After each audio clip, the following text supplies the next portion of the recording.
자, 노아의 방주 8번째 시간입니다. 노아의 방주 8번째 시간입니다. 자, 우리 창세기 8장 13절에서 19절까지의 말씀을 먼저 함께 보시겠습니다.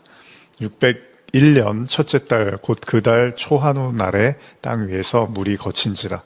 노아가 방주 뚜껑을 제치고 본즉 지면에서 물이 거쳤더니 둘째 달 21의 날에 땅이 말랐더라.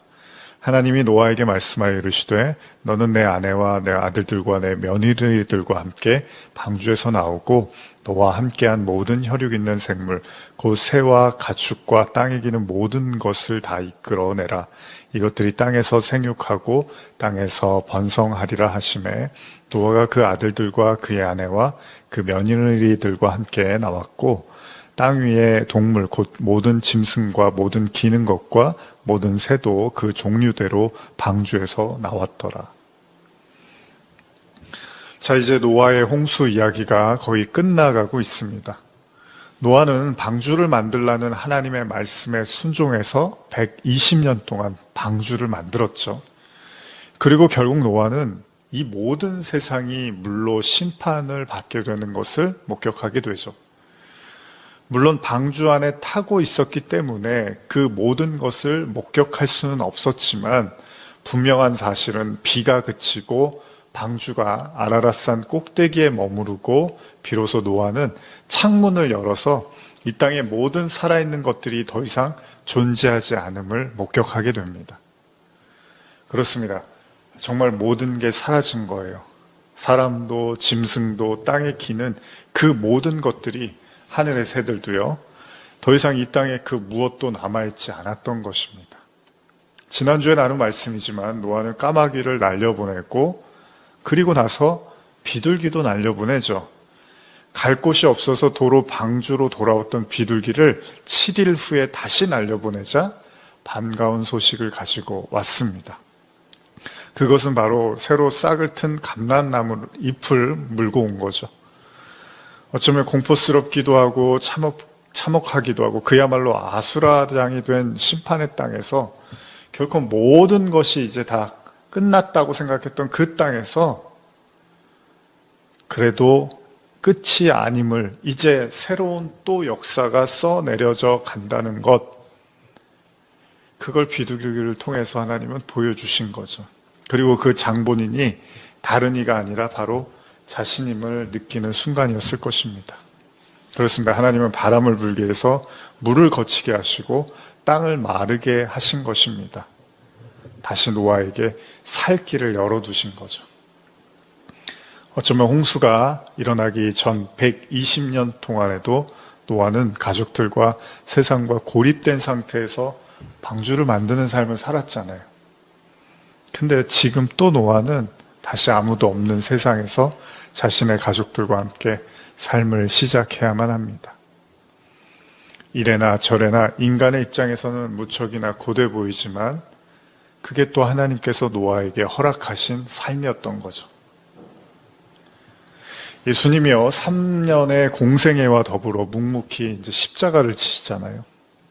바울이 모진 박해 속에서 어떻게 하죠? 이방 땅에 가서 또 복음을 전하죠. 요한은 또 마지막 사도 요한이요, 마지막 순간까지 반모섬에 갇혀서 또 요한계시록을 써내려가죠. 어쩌면 인간에게는 자신만의 주어진 인생이 있는 것 같습니다. 우리가 다 느끼던 그렇지 않던 간에 하나님은 우리의 삶에 개입하시고 우리에게 가야 할 길을 제시하시는 거죠. 물론 그 길이요, 우리 눈에 좋아 보일 수도 있고 그렇지 않을 수도 있습니다. 근데 확실한 사실은 그 길을 우리는 가야 된다는 거예요. 자, 이제 노아는 방주에서 나와야 됩니다. 하나님의 거대한 심판을 피하기 위해서 방주에 들어갔던 노아와 그 식구들은요, 그리고 짐승들을 이제 모두 다 데리고 방주로 나와야 되는 거죠. 그렇습니다. 방주를 만들 때가 있으면, 그리고 방주에 들어가야 될 때가 있듯이 이제는 방주에서 나와서 작별을 해야 될 때가 온 거죠. 방주가 아무리 위대하고 대단하고 견고하고 안전해 보인다 하더라도 이제는 방주에서 나와서 새로운 삶을 살아야 하는 시간이 온 겁니다. 그렇기 때문에 방주는 예수 그리스도를 모형하고 있지만 그 자체가 하나님은 아니잖아요. 방주 자체가 하나님은 아니잖아요. 그러면 성전, 이스라엘 백성들이 구약에서 성전 있잖아요. 성전 그 자체가 하나님은 아니잖아요. 성전은 하나님을 설명해 주기 위한 하나님의 모형이었단 말이죠. 방주도 마찬가지죠. 방주가 대단하긴 하지만 이제 방주에서 나와야 되는 거죠. 그렇기 때문에 예수 그리스도를 모형하고 있지만 하나님 자체는 아닙니다. 십계명의 가르침에 그 어떤 것도 성스러운 우상이 이 세상에 있는 보이는 물질 세계 안에 있는 건 어떤 것도 성스러운 우상이 돼서는 안 된다고 말씀을 하셨습니다. 위대한 방주지만 이제는 방주를 버리고 나와야 된다는 거죠. 창세기 8장 20절에서 22절 보실까요? 노아가 여호와께 제단을 쌓고 모든 정결한 짐승과 모든 정결한 새 중에서 제물을 취하여 번제로 제단에 드렸더니 여호와께서 그 향기를 받으시고 그 중심에 이르시되 내가 다시는 사람으로 말미암아 땅을 저주하지 아니하리니 이는 사람의 마음이 계획하는 바가 어려서 악함이라. 내가 전에 행한 것 같이 모든 생물을 다시 멸하지 아니하리니 땅이 있을 동안에는 심음과 거둠과 추위와 더위와 여름과 겨울과 낮과 밤이 쉬지 아니하리라. 자, 방주에서 나온 노아는 가장 먼저 하나님께 단을 쌓고 제사를 드립니다. 이때 성경은요, 모든 정결한 짐승과 모든 정결한 새 중에서 제물을 취하여 번제로 드렸다고 기록하고 있는데요. 지난 주일에 설교 말미에도 잠시 나눴지만 이 당시에는 율법이 기록되지 않았습니다. 율법이 없었잖아요. 율법은 모세 때 하나님이 주신 건데 이때는 아직 율법이 없었단 말이에요. 그래서 정하다, 부정하다라는 기준을 우리가 알 수가 없습니다. 이 성경, 이 앞에 부분의 내용만 가지고는요.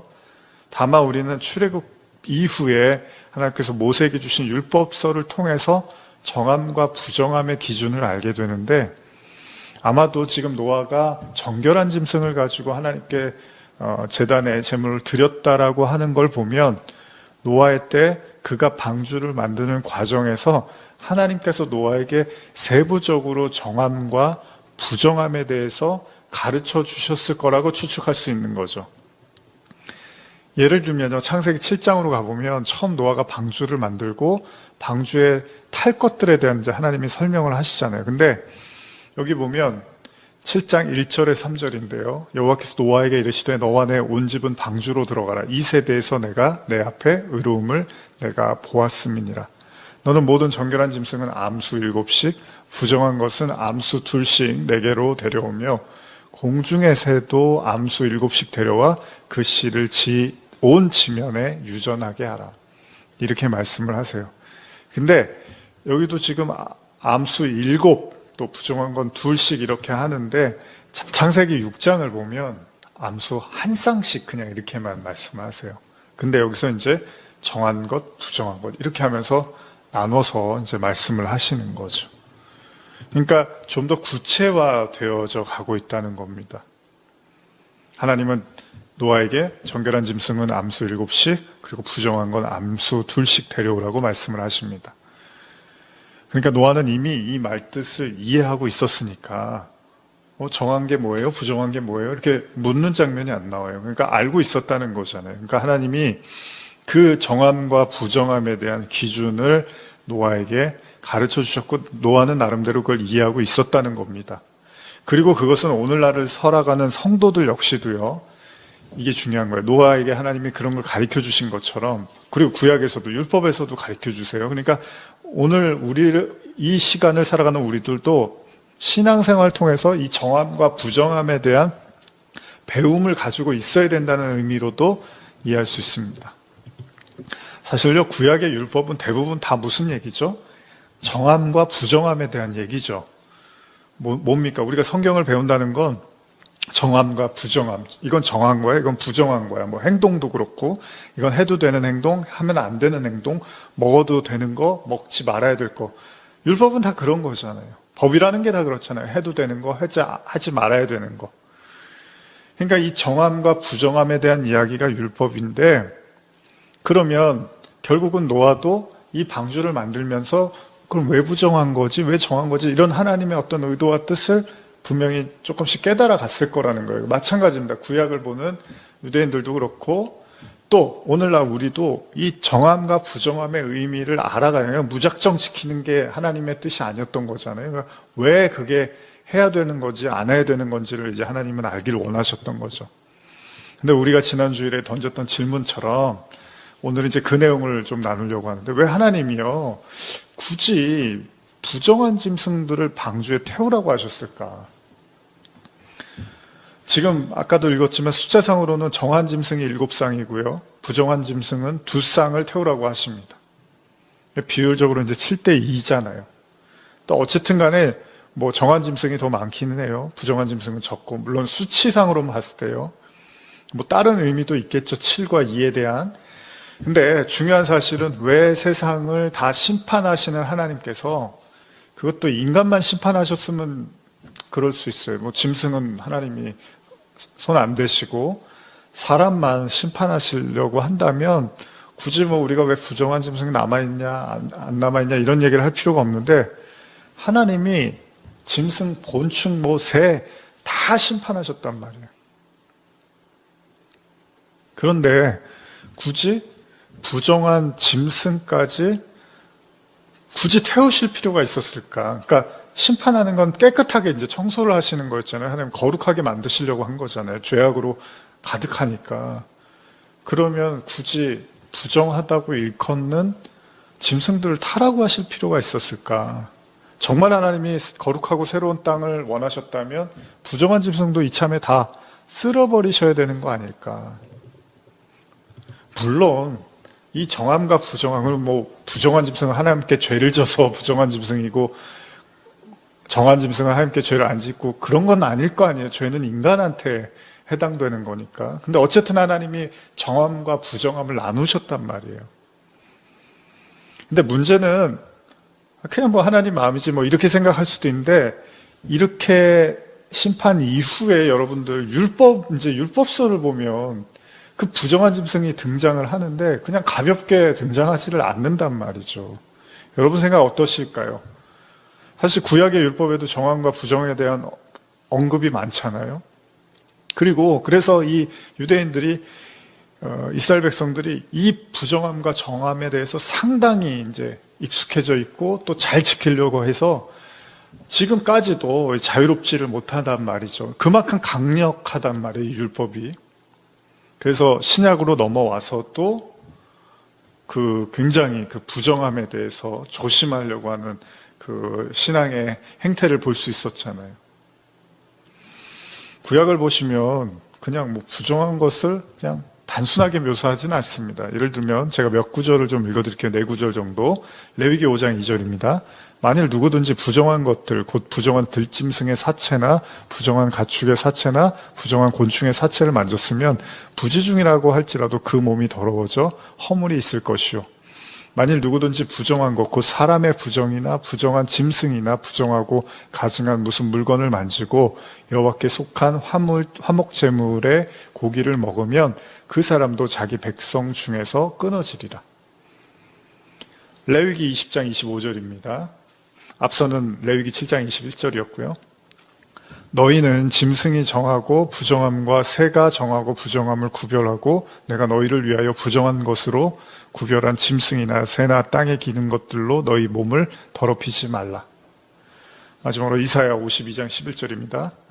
아주 강렬합니다. 너희는 떠날지어다 떠날지어다. 거기서 나오고 부정한 것을 만지지 말지어다. 그 가운데서 나올지어다. 여호와의 기구를 매는 자들이여 스스로 정결하게 할지어다.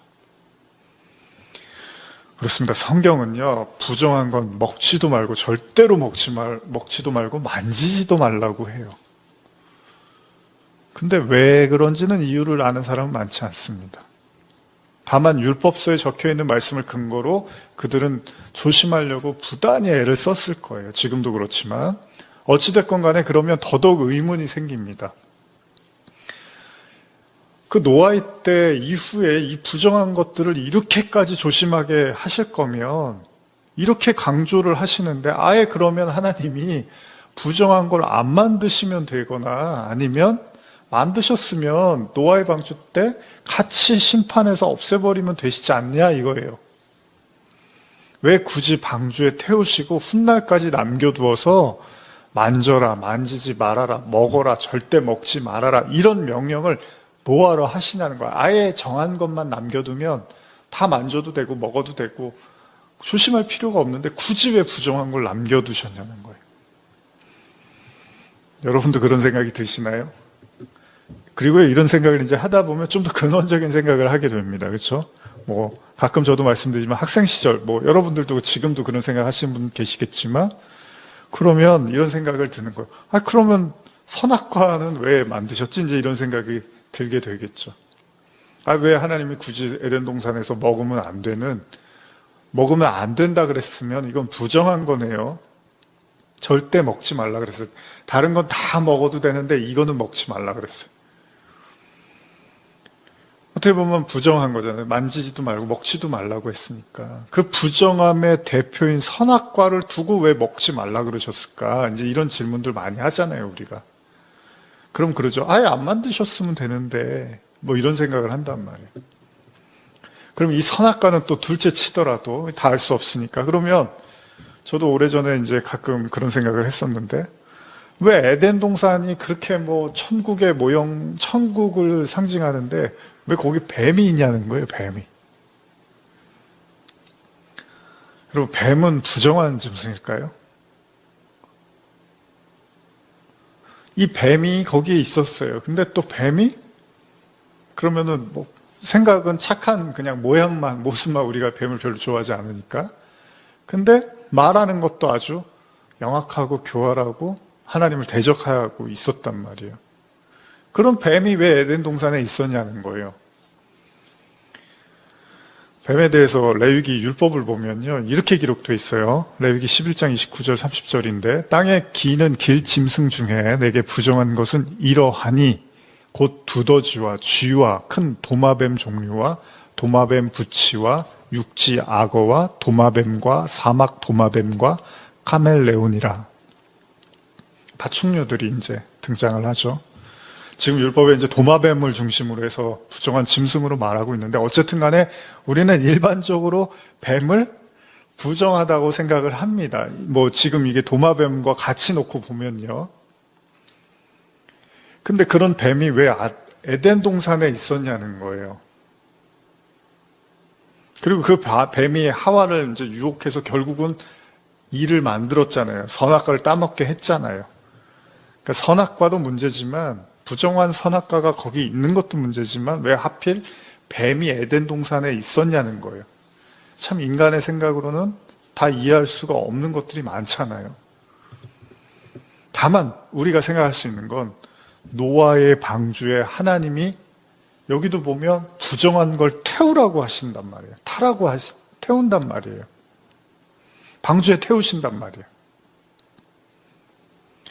그런 하나님의 결정으로 보아서는 분명 에덴 동산에서 뱀 또한 뱀이 무슨 어디서 몰래 들어온 게 아니란 말이에요. 뭐 하나님이 모르고 있었는데 갑자기 뱀이라는 어떤 존재가 막 들어와서 거기서 헤집고 다녔던 게 아니란 말이에요.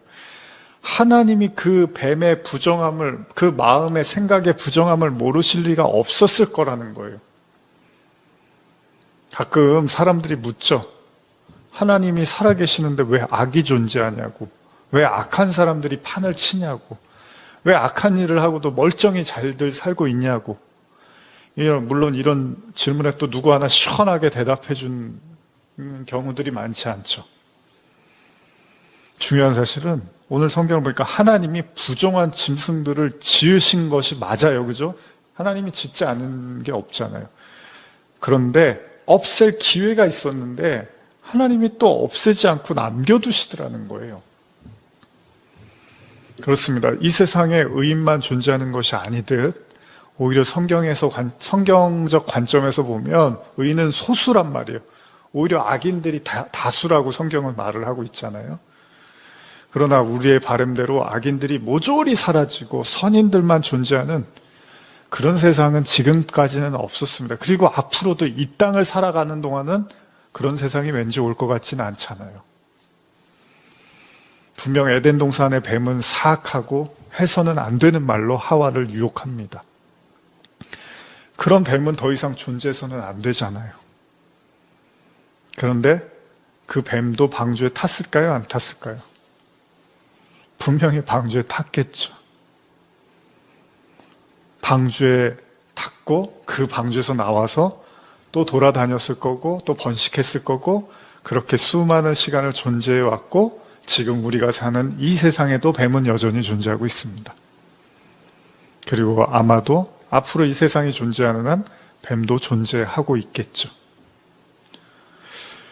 또 생각이 든 거예요. 그럼 분명히 없애시면 되는데 고약하고 배은망덕한 뱀, 창조주 하나님을 감히 넘보려 했던 그 뱀, 분명 사라지게 해버리시면 되는데 하나님은 뱀을 또 존재하게 하시더라는 겁니다. 부정한 짐승 속에 포함됐을 거라는 거예요.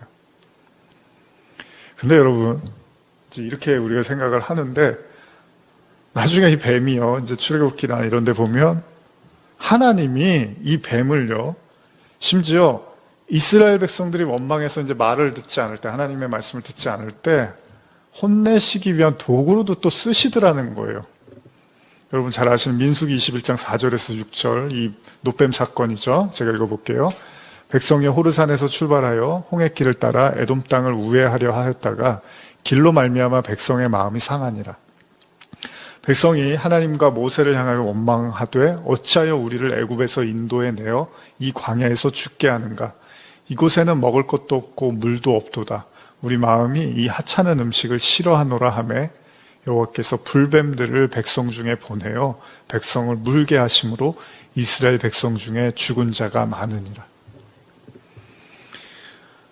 이 뱀이라는 거 그냥 뱀도 아니고 불뱀이 아주 독한, 물론 뱀이라는 게 상징적으로는 사단의 의미도 있죠. 그죠? 에덴 동산에서. 그래서 계시록에도 옛뱀, 용, 이렇게도 표현을 하는데 하나님을 대적하는 사단의 개념도 있지만 어쨌든 우리 현실 세계에서 보이는 그 동물로서, 짐승으로서의 뱀도 있잖아요. 근데 부정한 짐승으로 존재하고 있단 말이에요. 그러면 먹지도 말고 만지지도 말라는 그런 종류의 것이라면 모조리 사라지게 하시면 되는데 오히려 그 흉측한 뱀들을 보내서 지금 구약의 이 출애굽기에는 이스라엘 백성들을 회초리로 뱀을 사용하더라는 거예요.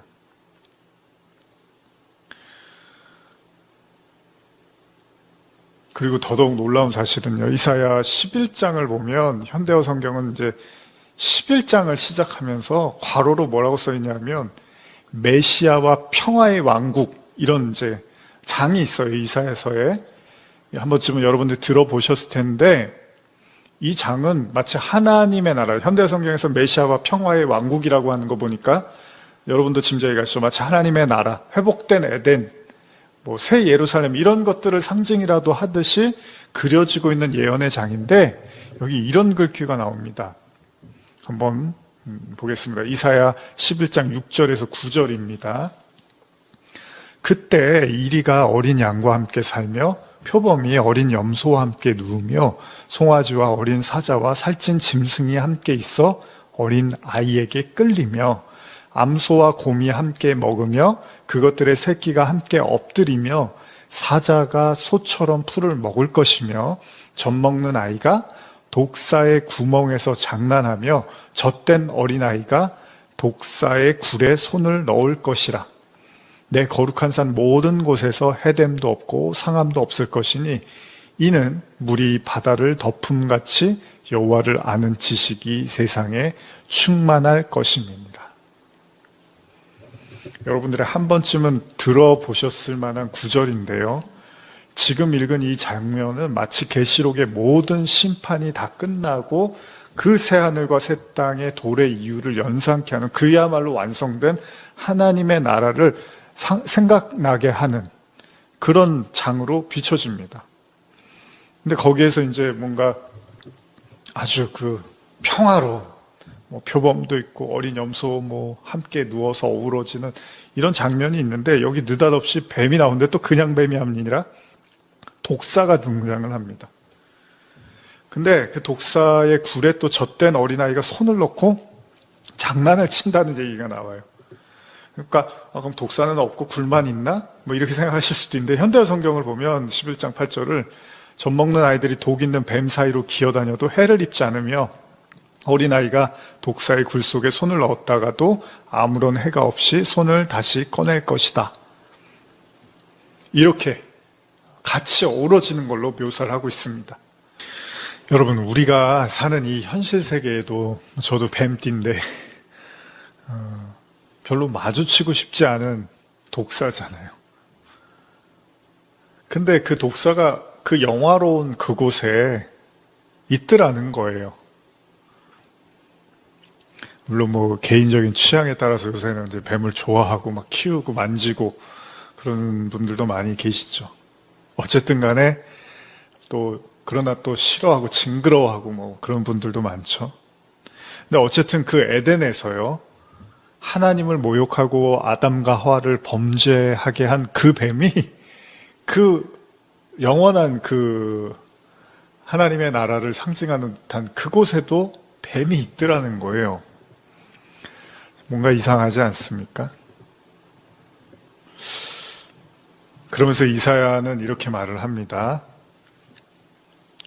지금 아까 읽은 내용의 이제 마지막 구절이었죠. 이사야 11장 9절. 내 거룩한 산 모든 곳에서 해됨도 없고 상함도 없을 것이니 이는 물이 바다를 덮음같이 여호와를 아는 지식이 세상에 충만할 것임이니라. 그렇습니다. 이사야는 하나님의 그 나라가 도래할 때 그곳에는 어떤 해가 될 것도 없고 상처를 입을 것도 존재하지 않는다는 거잖아요. 그래야지 천국이죠. 그렇죠? 거기에도 무섭고 도망 다녀야 되고 피해 다녀야 되고 상처받을 수 있으면 그 천국이 아니겠죠. 근데 그러면서 한 말씀을 덧붙이는데 그건 물이 바다를 덮음같이 여호와를 아는 지식이 세상에 충만할 거라는 거예요. 찬양으로도 유명한 찬양이죠. 물이 바다 덮음같이. 그럼 여기서 말하는 물이라는 거는 분명히 물이 바다를 덮는다. 우리가 이제 물이 바다 덮는다 그러면 뭐 비가 내려야지 이렇게 바다를 덮을 수가 있잖아요. 근데 아무리 비가 많이 내려도 바다를 덮지는 못하죠. 그런데 이건 이제 상징적 의미로 우리가 이해하면 위의 물, 우리가 지난번에 나온 위의 물, 아랫물 뭐 이런 의미에서 아랫물을 우리가 바다. 그러니까 위의 물은 진리의 생수, 하늘의 이제 비로도 설명을 하는데 그 하늘의 물이 아래의 물인 바다, 이 바다를 덮게 되는, 이 바다는 이제 짠물, 마실 수 없는 물이기도 하고요. 우리가 아무리 목이 말라도 바닷물은 안 마시죠. 왜냐하면 그 바닷물은 마시면 마실수록 더 목이 탄단 말이에요. 그러니까 생수가 될 수 없는 거예요. 근데 위의 물을 이제 우리가 예수님도 그래서 사람이 떡으로만 사냐, 하나님의 입으로 나오는 말씀 다 같은 얘기입니다. 우리를 빠뜨리게 하고 목마르게 하는 사망의 바다인데 그 위의 물이 그 바다를 덮어버리면, 하늘의 생수가 그 바다를 덮어버리면 이런 설명을 하는 거예요. 여호와를 아는 지식으로 충만해져서 거기에는 어떤 존재도 그를 상하게 하지 못할 것이다 라고도 이해할 수 있다는 거예요. 이게 뭐냐면 우리가 하나님 나라를 진짜 죽어서 가는 그 영원한 나라도 있지만 이 땅에서도 하나님의 나라를 맛보게 하시잖아요. 그게 예수님을 통해서 우리가 하나님이 계시는 걸 예수님을 통해서 보여주듯이 하나님이 이 땅에서 성령을 통해서든 말씀을 통해서든 하나님의 그 은혜를 이렇게 맛보게 하시는 거죠.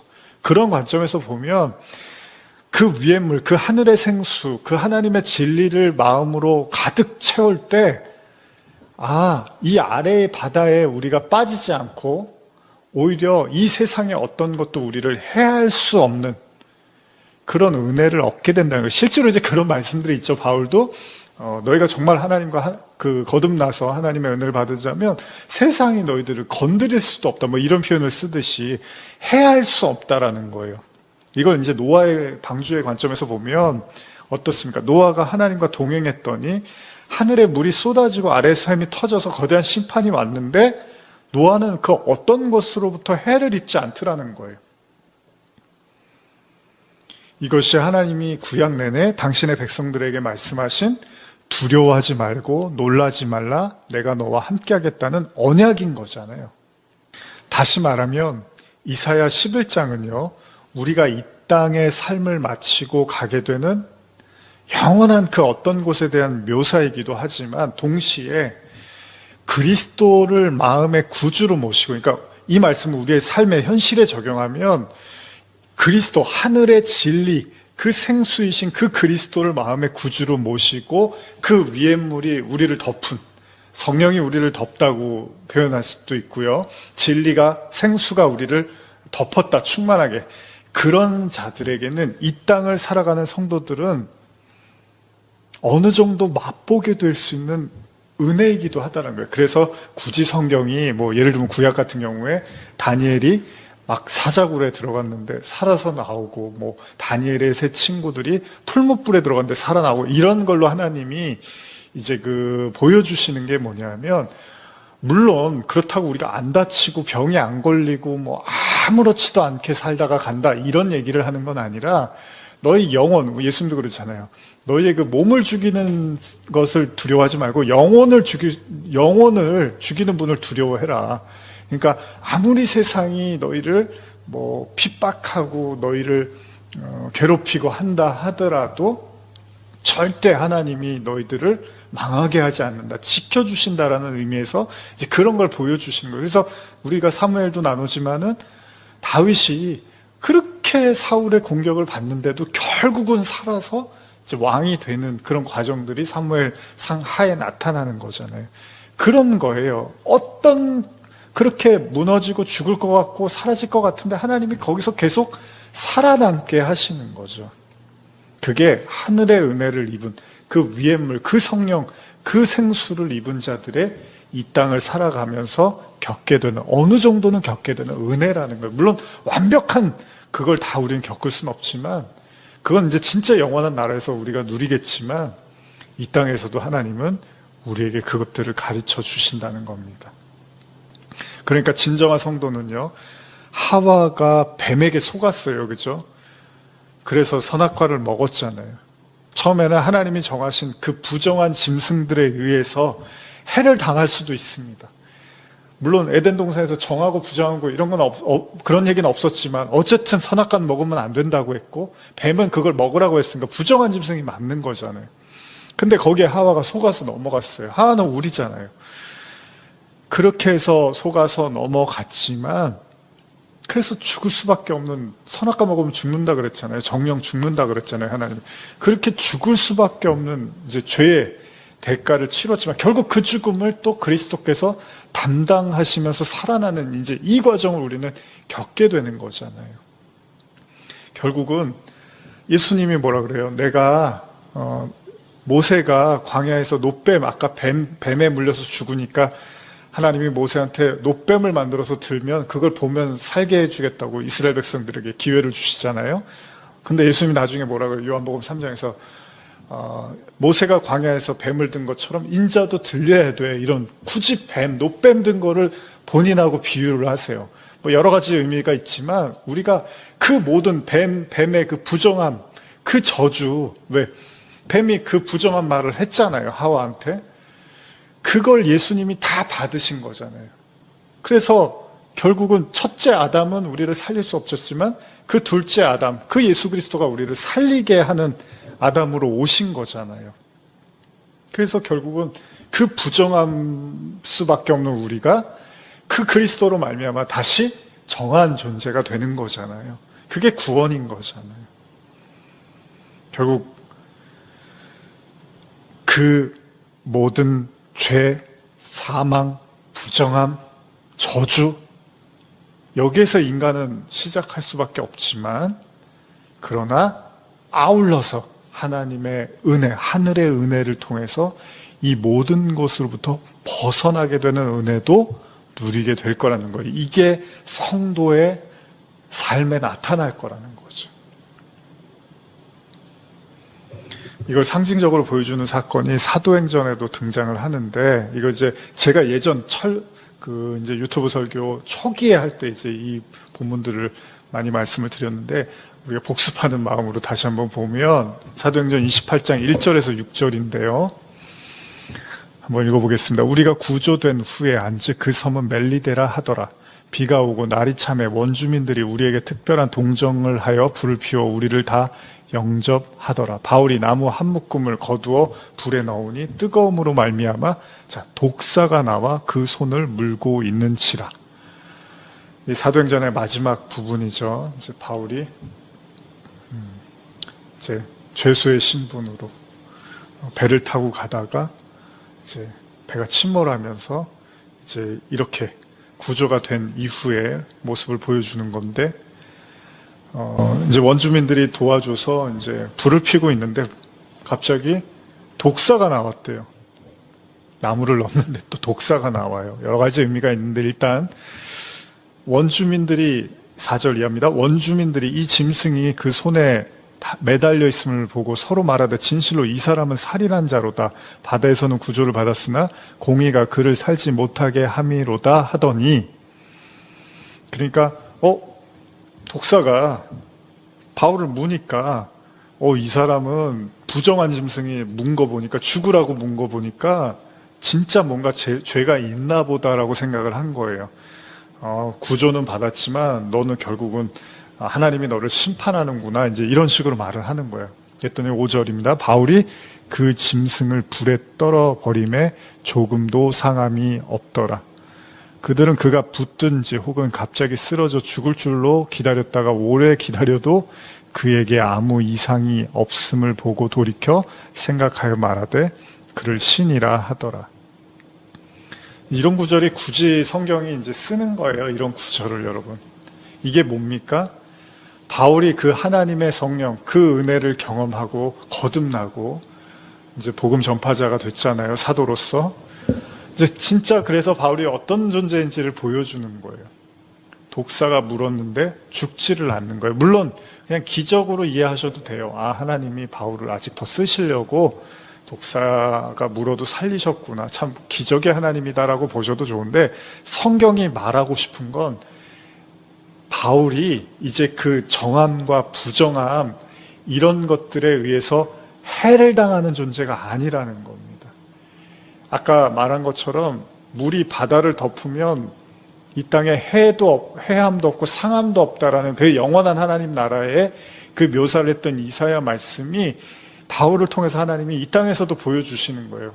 그래, 진짜 하나님의 은혜를 받은 자들은 그 누구도 상하게 할 수 없다라는 걸 보여주는 거예요. 그렇다고 바울이 안 죽은 게 아니잖아요. 또 바울이 이제 신문 받고 하다가 결국은 죽잖아요. 그런데 성경을 통해서 하나님이 보여주는 거예요. 성도들의 삶이 이런 거라는 거죠. 그래서 여러분 마가복음 예를 들면 16장 그 마지막에 보면 예수님이 이제 승천하실 때, 부활하시고 승천할 때 여러분 잘 아시는 마가복음 16장 15절에 보면 또 이르시되 너희는 온 천하에 다니면서 만민에게 복음을 전파하라 이러면서 믿고 세례를 받는 사람은 구원을 얻을 것이요 믿지 않는 사람은 정죄를 받으리라 이러면서 하신 말씀이 뭡니까? 믿는 자들에게 따르는 표적 여러분 아시죠? 곧 그들이 내 이름으로 귀신을 쫓아내며 새 방언을 말하며 뱀을 집어 올리며 무슨 독을 마실지라도 해를 받지 아니하며 병든 사람에게 손을 얹은즉 나으리라 하시더라. 여기 보면 뱀을 집어 올리고 굳이 이런 표현을 써요. 무슨 독을 마실지라도 해를 받지 않는다. 여러분 그러면 우리가 독 먹으면 안 죽어요? 그리스도인들이? 그러면 그 독 마셔서 죽으면 크리스찬 아니고 안 죽으면 크리스찬이에요? 그런 얘기 하는 거 아니잖아요. 큰일 나죠, 마시면. 근데도 왜 이런 말을 하냐 하면 진짜 하나님의 그 은혜를, 구원을 경험한 자들은 그 어떤 뱀이 부정함의 대표잖아요. 사실 에덴부터 있었으니까. 그런 부정한 짐승, 그런 부정한 존재들, 사단도 마찬가지예요. 그들이 그 성도, 그 하나님의 구원받은 백성 해할 수가 없다라는 걸 설명하기 위해서 이런 표현을 쓰는 거예요. 그래서 무슨 독을 마실지라도 해를 받자. 그래서 굳이 독사가 바울을 물고 원래 죽어야 되는데 안 죽는 이런 얘기를 굳이 성경에서 쓰고 있다는 겁니다. 그래서 하나님이 그 부정한 것들을 남겨두신 거예요. 그 부정한 것들을 하나님의 은혜로 넘어서게 하시려고. 영원한 나라에선 죽음이 없잖아요. 이 세상에는 이제 죽음이라는 게 있잖아요. 근데 이 죽음을 통해서 우리는 진짜 생명이 뭔지를 또 배워가는 거잖아요. 아, 죽는다는 게 이런 거구나. 그러면 영원히 산다는 것이 이런 거겠구나라고 이제 우리가 추측을 할 수 있는 거죠. 이 부정함을 통해서 아, 우리가 이렇게 죄를 질 수밖에 없는 인간이구나. 그런데 그걸 통해서 은혜를 받으면 이제 부정하고 정하고 이런 것들이 우리를 더 이상 어떻게 할 수가 없는 거예요. 여러분들 율법 다 안 지키시잖아요.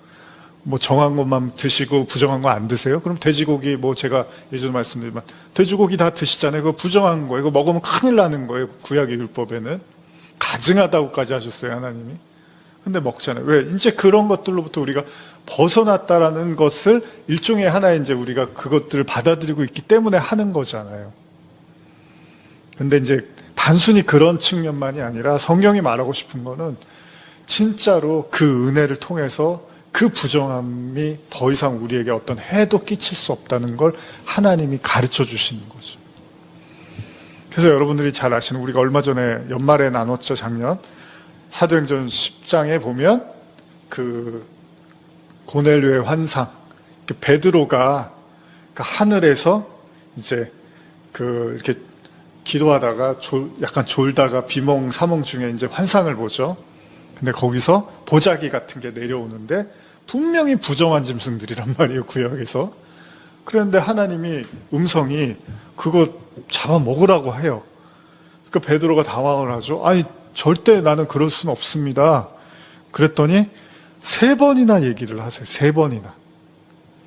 하나님이 무슨 베드로를 시험하려고 안 먹나. 그러니까 원래 안 먹어야 되는데 네가 교만해져서 먹나.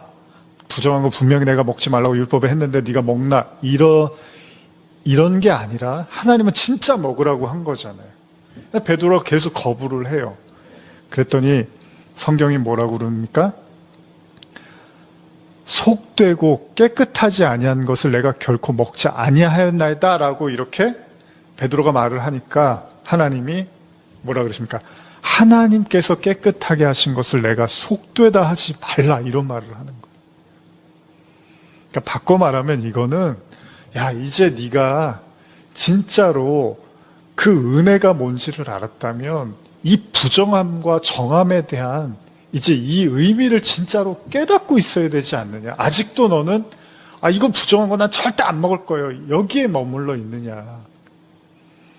내가 지금 먹으라고 하는데 하나님 그 주체이신, 율법의 주체이고 모든 창조주이신 하나님이 먹으라고 하는데 아직도 저 부정하니까 못 먹는데요. 이러고 있으면 안 되지. 결국 베드로가 3번을 거부하는데 나중에 이제 이걸 통해서 하나님이 이방 선교의 복음을 또 깨닫게 하시는 거잖아요. 이런 과정들을 성도들은 이렇게 받게 되는 거라는 거죠. 그리고 또 하나 보시면 이제 고린도후서에 여러분 잘 아시는 사단의 가시. 바울이 너무 고통스러웠어요. 그게 육신의 아픔이든 정신적인 어떤 아픔이든 바울이 너무 괴로워서 3번을 기도했다고 하죠. 3번, 그냥 3번이 아니죠. 그러면 진짜로 죽을 힘을 다해서 기도를 한 거예요. 이 고통이 너무 커서. 그랬더니 우리가 잘 아는 구절이죠. 고린도후서 12장 7절에 하나님 뭐라 그러십니까? 여러 계시를 받은 것이 지극히 크므로 너무 자만하지 않게 하시려고 내 육체에 가시 곧 사탄의 사자를 주셨으니 이는 나를 쳐서 너무 자만하지 않게 하려 하십니다. 하나님이 사탄의 사자, 육체의 가시, 뭐 질병일 수도 있고요. 뭐 어떤 것일지 우리는 모르지만 거기에 하나님이 사단의 가시라는 표현을 쓰는 거죠. 사단의 가시. 여기 지금 개정에는 사단의 사자라고 했는데 이런 거 주시면 안 되잖아요. 하나님 부정한 걸 주시면 안 되잖아요. 근데 바울을 하나님이 가르치시기 위해서 주셨다는 거예요. 그러니까 다 뭐 영적 전쟁이라는 게 그러니까 그냥 무조건 뭐 마귀하고만 싸우고 물론 그런 것도 필요하지만 더 깊이 이제 들여다볼 수 있어야 된다는 겁니다. 하나님이 지금 사단의 가시를 주셨대잖아요. 하나님이 갑자기 부정한 걸 먹으라고 하잖아요. 막. 그러면 우리가 어느 한쪽 면만 보고 있으면 거기서 못 나오는 거예요. 계속 그 정함과 부정함 속에서. 하나님이 깨끗하게 하셨다고 하는데도 그걸 못 벗어나는 거예요. 그 율법 안에서. 그래서 베드로도 마지막까지 안 먹어요. 바울이 이런 고백을 하죠. 나중에 디모데전서 4장 4절에서 6절 하나님께서 지으신 모든 것이 선하매, 이런 고백을 하게 되는 거예요. 우리가 감사주일에도 나누고 제가 가끔 중요하니까 나누는 말씀인데, 그렇죠. 하나님이 지으신 모든 게 선하대요. 하나님이 만드신 건 다 선하대요. 그러니까 부정한 짐승이든 부정하지 않은 짐승이든 하나님이 지으셨잖아요. 그럼 다 선한 거예요. 그러니까 하나님은 선한 의도로 만드셨다는 거예요. 그걸. 짐승이 타락한 거예요? 인간이 타락했죠. 짐승이 타락했으면 인간하고 같이 심판하시면 되잖아요. 근데 그게 아니죠. 살려두시잖아요. 그래서 바울이 나중에 복음을 깊이 깨닫고 나니까 하나님이 지으신 모든 것이 선함에 감사함으로 받으면 버릴 것이 없구나, 이런 고백을 하는 거예요. 하나님의 말씀과 기도로 거룩하여짐이라. 내가 이것으로 형제를 깨우치면 그리스도 예수의 좋은 일꾼이 되어 믿음의 말씀과 내가 따르는 좋은 교훈으로 양육을 받으리라.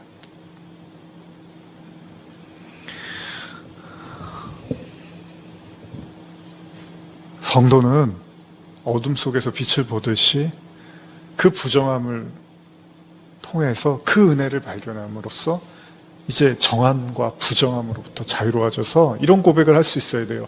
하나님이 지으신 모든 것이 선하다.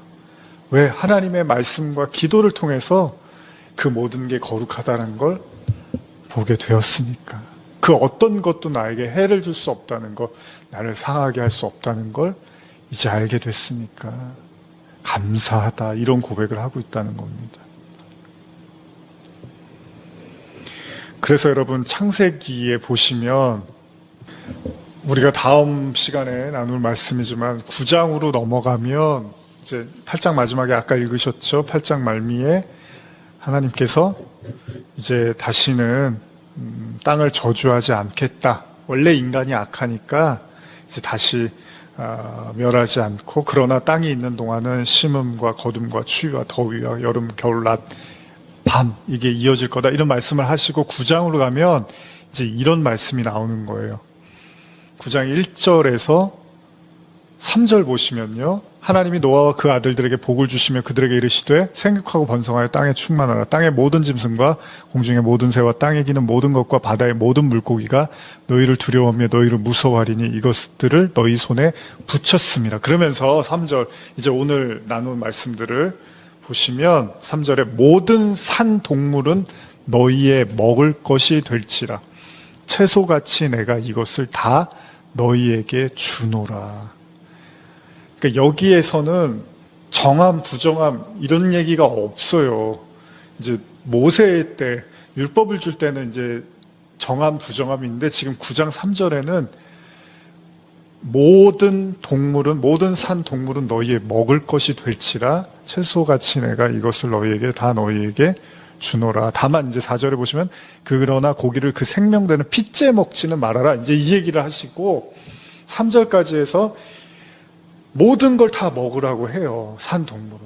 그 얘기는 이제 노아는 그 하나님을 진짜 이제 그 방주와 그 심판과 그 구원을 통해서 이제 그 진짜 하나님의 은혜를 깨달은, 소위 말하는 여호와를 아는 지식이 충만해진 상태다 보니까 더 이상 정함도 부정함도 이런 것들로부터 벗어난 자라는 걸 보여주는 거예요. 그래서 다 먹어도 돼라고 말씀을 하시는 거예요. 여기서도 그럼 부정한 건 먹지 말고 정한 건 먹어라 이래야 되잖아요. 근데 말씀 잘 실수하신 거예요? 그게 아니라 그걸 우리에게 보여주시는 거예요. 이제 그런 율법으로부터 벗어난, 그러니까 이 당시에 율법은 없었지만 하나님은 또 다 똑같은 말씀을 하고 계셨던 거예요. 다시 또 이제 아브라함 시작하고 또 모세 나오면서 또 그걸 가르쳐 주는 거예요, 하나님. 그래서 결국은 예수님이 오셔서 또 그 율법으로부터 우리를 또 해방시켜 주시는, 성경 그 얘기를 다 하고 노아 방주는 그 성경 전체를 이렇게 하나로 보여주는 거예요, 우리를. 이 모든 것들이 다 성도들이 걸어가야 될 길입니다. 창세기 8장의 마지막, 아까 읽었던 구절 하나만 읽고 이제 마치겠는데요. 8장 22절 보시면 땅이 있을 동안에는 심음과 거둠과 추위와 더위와 여름과 겨울과 낮과 밤이 쉬지 아니하리라. 그렇습니다. 이제 하나님이 노아를 받으시고 다시는 사람으로 말미암아 땅을 저주하지 않겠다고 하십니다. 이는 사람이 마음이 계획하는 바가 어려서부터 악함이라고, 내가 전에 행한 것 같이 모든 생물을 다시 멸하지 않겠다고 말씀을 하시죠. 그러나 땅이 있는 동안에는 심음과 거둠과 추위와 더위와 여름과 겨울과 낮과 밤이 쉬지 아니할 거라고 말씀하십니다. 지금 오늘을 살아가고 있는 우리에게도 결코 쉽거나 만만한 세상은 아닙니다. 근데 여러분들이 오늘 말씀을 마음속 깊이 새기신다면 성도에겐 그 어떤 것도 해가 될 것이 없다는 사실을 우리가 마음속 깊이 고백하면서 불안해하고 두려워하고 무서워하는 것이 아니라 모든 만물을 하나님이 다스리심을 바라보며 우리에게 들려오는 수많은 이야기들과 소식들이 있다 하더라도 그 속에서 감사함으로 하나님께 나가시기를 간절히 소원합니다.